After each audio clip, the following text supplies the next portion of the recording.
Hey everyone, and welcome back for another deep dive with us. Today we're diving into a topic that's really been shaking up the tech world. We're talking about DeepSeek AI, this Chinese startup that's kind of come out of nowhere to become a major player in the AI game. Yeah, it's been pretty wild to watch. You know what's really grabbed everyone's attention is their R1 model. I mean, for a bit there, it actually shot past ChatGPT in popularity, even hit #1 on Apple's App Store. That's a pretty big deal. It's not just some random app. It's a sign that they're really onto something. Definitely. But downloads are just one piece of the puzzle, right? What's the real substance behind all the hype? Is R1 actually as groundbreaking as everyone's saying? Well, the buzz isn't just empty hype. AI experts are saying DeepSeek's R1 is delivering performance that's on par with what we're seeing from OpenAI's models. But here's the crazy part. They're doing it at a fraction of the cost. Oh, wow. Yeah, they're claiming to have trained R1 for something like just $5.6 million. Compare that to the estimated $100 million that went into GPT-4. It's a huge difference. That's wild. I mean, how are they managing that? It's a good question. It's definitely raising some eyebrows in the industry. And, this goes way beyond just one model. DeepSeek's emergence is signaling a potential shift in the entire global AI landscape. So it's not just a little ripple, it's like a tidal wave hitting the industry. Exactly. It's a potential major disruption. So how are the big tech companies reacting to this new kid on the block? Well, even some of the biggest names in AI have taken notice.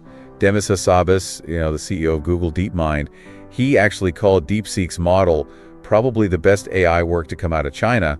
That's pretty high praise coming from him. That's a huge endorsement for sure. What about Microsoft, though? They've poured a ton of money into OpenAI. Are they feeling the pressure from DeepSeek? Satya Nadella, Microsoft's CEO, he's acknowledged that DeepSeek has real innovations, so they're definitely paying attention.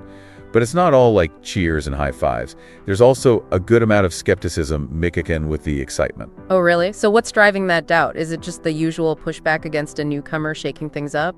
It's a little more than that. Some experts are questioning DeepSeek's claims about their super low training costs.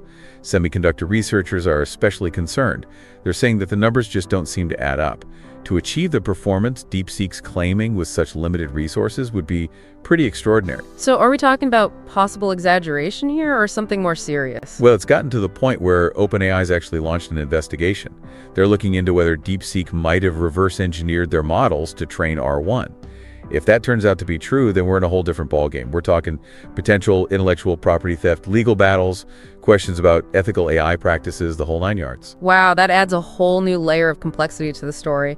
So we've got potential cost discrepancies and now a possible investigation into reverse engineering. Are there any other red flags or concerns popping up around DeepSeek? Yeah, actually, there's a big one. National security. Some U.S. lawmakers are pushing for a ban on DeepSeek AI being used on government devices. They're citing concerns about potential data leaks and DeepSeek's ties to the Chinese government. That sounds familiar. Didn't we see something similar happen with TikTok? Yeah, there are definitely parallels. TikTok faced a ton of pressure to sell to an American company to avoid a ban in the U.S. Now DeepSeek might be finding themselves in a similar situation. So we've got this incredibly advanced AI model, but it's wrapped up in all this controversy. It's like a tech thriller playing out in real time. On one hand, DeepSeek seems to be pushing the boundaries of AI innovation, but on the other hand, there are these serious questions about their methods and the risks involved. It leaves everyone wondering, is DeepSeek a legitimate AI revolution, or is it something riskier? It's a tough question to answer right now, but there's another interesting piece to this puzzle we haven't talked about yet. DeepSeek's decision to partly open source their technology. Oh yeah, I remember reading about that. That seems kind of unexpected given all the security concerns we've been discussing. You'd think so, right? But unlike OpenAI, which has kept GPT-4 completely under wraps, DeepSeek's taken a pretty open approach with R1. They've actually shared some key parts of their technology publicly, so researchers and developers can actually study it and even build upon it. That's a bold move. Why would they do that? Well, it's hard to say for sure, but some people think it's a way to counter those security concerns and show some goodwill. Others think it's a strategic move to speed up the development of their technology by tapping into the collective brainpower of the entire AI community. So they're basically inviting the whole world to look under the hood and see how they did it. Exactly. And then see what everyone can do together. Right. And they've even teamed up with Hugging Face, that platform for open source AI models, to make R1 fully accessible to the public. It's a move that's definitely shaking things up. It sounds like DeepSeek's playing a high-stakes game. They're facing scrutiny, potential bans, and yet they're also pushing for a more open and collaborative way of developing AI. It's an interesting contrast. Yeah, it really challenges the traditional way of thinking about AI development, where it's all controlled by a few big, powerful tech companies. DeepSeek's changing the game. It'll be fascinating to see how it all unfolds. Well, we've covered a lot already, and I have a feeling we're just scratching the surface. Oh yeah, for sure. This is just the beginning. It really is fascinating to think about, DeepSeek may be kind of accidentally creating a more open AI world. Yeah, that's a really cool thought. It makes you wonder if they're kind of paving the way for others to follow, a more democratized AI landscape. Yeah, exactly. Imagine a future where it's not just the big tech giants calling all the shots. A future where smaller companies, startups, even individual developers have the tools and resources to contribute to AI innovation. I think we could see a huge explosion of creativity and a much faster pace of advancement. That sounds amazing, but it also makes me think about the potential downsides. If more people have access to powerful AI technology, wouldn't that also increase the risk of it being misused, or having some unintended consequences? That's the big question, isn't it? It's not enough to just make AI development more open. We need to be really careful about setting clear guidelines, ethical frameworks, and ways to hold people accountable. It's going to take a lot of collaboration and discussion between governments, industry leaders, researchers, and the public to figure this out. It sounds like we're in uncharted territory here. There's no roadmap for navigating these complex issues. Absolutely. We're essentially making up the rules as we go along.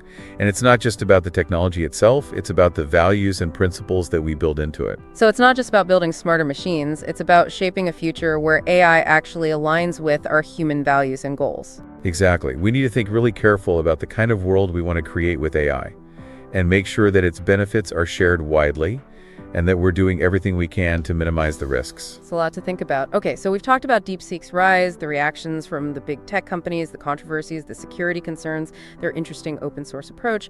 But let's dive into the technology itself for a minute. What makes DeepSeek's R1 model so special from a technical standpoint? Well, R1 uses a pretty unique neural network architecture. It's designed to be really efficient and scalable. This architecture allows it to process and generate text with incredible fluency and accuracy. It even outperforms some of the larger models in certain tasks. So it's not just about being cost-effective, it's about squeezing every bit of performance out of the technology. Exactly. DeepSeek has clearly focused on maximizing efficiency and pushing the limits of what's possible with limited resources. Plus, they've trained R1 on this massive data set of text and code, so it can handle a wide range of language-based tasks. Things like translation, summarization, question answering, even creative writing. That sounds incredibly versatile. Are there any concrete examples of what R1 can do? Oh yeah, there have been some really impressive demonstrations. For example, in a head-to-head test against other top language models, R1 actually excelled at tasks involving complex reasoning, generating code, and even creative storytelling. It sounds like R1 could be a game changer for a lot of people. Content creators, researchers, anyone who works with language in their profession. Definitely. And because it's open source, developers can actually build on top of its existing capabilities and create even more specialized and innovative applications. So it's not just a standalone model, it's more like a platform for future AI development and exploration. That's a great way to put it. DeepSeek has laid the foundation, and now it's up to the AI community to see what they can build on top of it. That's pretty exciting, but we can't forget about those potential downsides we talked about earlier.